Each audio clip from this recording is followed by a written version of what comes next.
अस्सलाम वालेकुम and welcome back to my YouTube channel. एक अंग्रेज़ी के टीचर जब भी अपनी क्लास में जाते हैं तो उनके स्टूडेंट्स उनसे डिमांड करते हैं टेंसेस की, एक्टिव एंड पैसिव वॉइस की या डायरेक्ट एंड इनडायरेक्ट की। उनकी ये डिमांड ठीक भी है, क्योंकि जब आपने एसे लिखना होता है, जब आपने एप्लीकेशन लेटर या पैराग्राफ लिखना होता है, तो आपके पास टेंसेस की knowledge, active and passive voice की नॉलेज और डायरेक्ट इनडायरेक्ट की नॉलेज होनी चाहिए। ये बात बिल्कुल दुरुस्त है कि टेंसेस, एक्टिव एंड पैसिव और डायरेक्ट इनडायरेक्ट नहायत लाजमी है, लेकिन एक बात याद रखें कि इन तीनों के सीखने के लिए जो सबसे ज़्यादा ज़रूरी है एक चीज़ को समझना, वो वर्ब का है। क्योंकि जब आप वर्ब को पूरी तरह से समझ जाते हैं तो आपके लिए टेंसेस, डायरेक्ट इनडायरेक्ट और एक्टिव पैसिव आसान हो जाते हैं। आज का हमारा लेसन वर्ब के बारे में है, इसलिए इस वीडियो को गौर से देखिए और इसको समझने की पूरी कोशिश करें।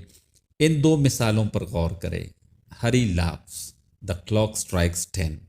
पहले जुमले में हरी एक नाउन है और लाफ्स एक ऐसा लफ्ज़ है जो हमें ये बताता है कि हरी यानी सब्जेक्ट क्या करता है।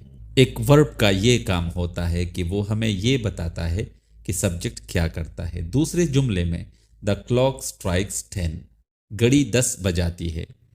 इस जुमले में स्ट्राइक्स जो है ये वर्ब है और ये हमें ये बताता है कि घड़ी क्या करती है। वर्ब जो है एक ऐसा लफ्ज़ है जो हमें ये बताता है कि एक सब्जेक्ट क्या करता है। अब इन दो मिसालों पर गौर करें। The cat is dead, glass is brittle, I feel sorry. पहली मिसाल में the cat is dead, cat एक नाउन है, डिड एडजेक्टिव है। इज जो है ये कैट और डिड को कनेक्ट करता है और हमें ये बताता है कि कैट क्या है, कैट डेड है। यहां पे वर्ब हमें ये बताता है कि सब्जेक्ट क्या है। ग्लास इज ब्रिटल, ग्लास सख्त और टूटने वाला है, यानी ग्लास जो है ये सख्त होती है लेकिन टूटती भी है।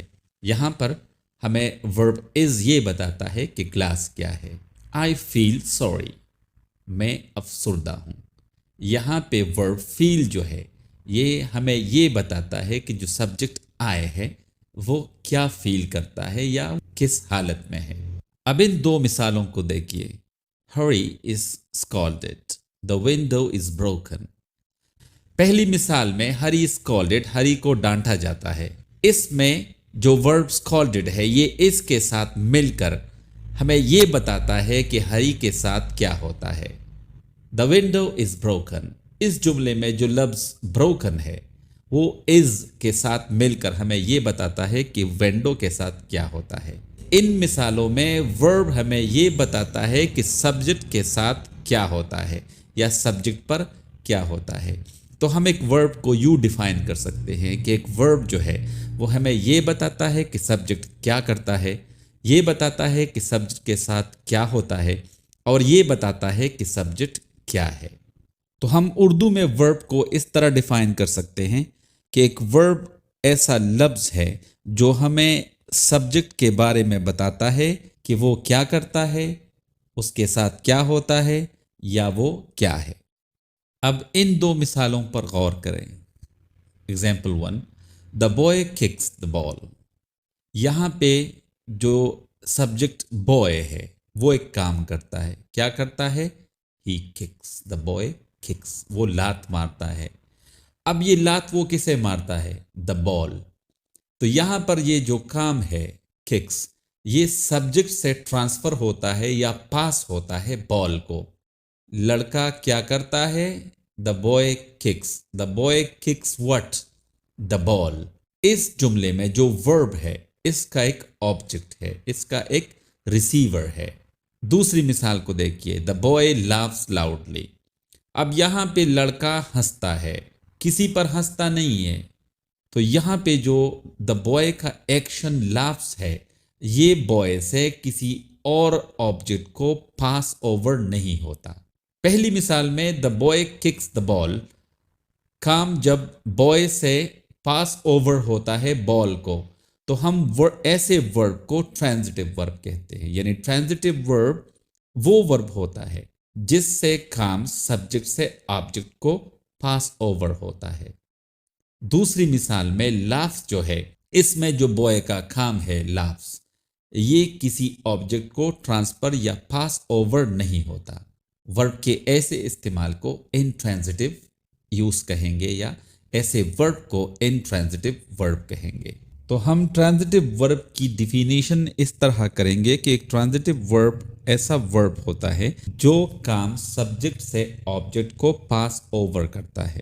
اور انٹرانزٹیو ورب کی تعریف ہم ایسے کریں گے کہ ایسا ورب جو کام جو ہے سبجیکٹ سے آبجیکٹ کو ٹرانسفر نہیں کرتا، ایسے استعمال کو انٹرانزٹیو یوز کہیں گے اور ایسے ورب کو انٹرانزٹیو ورب کہیں گے.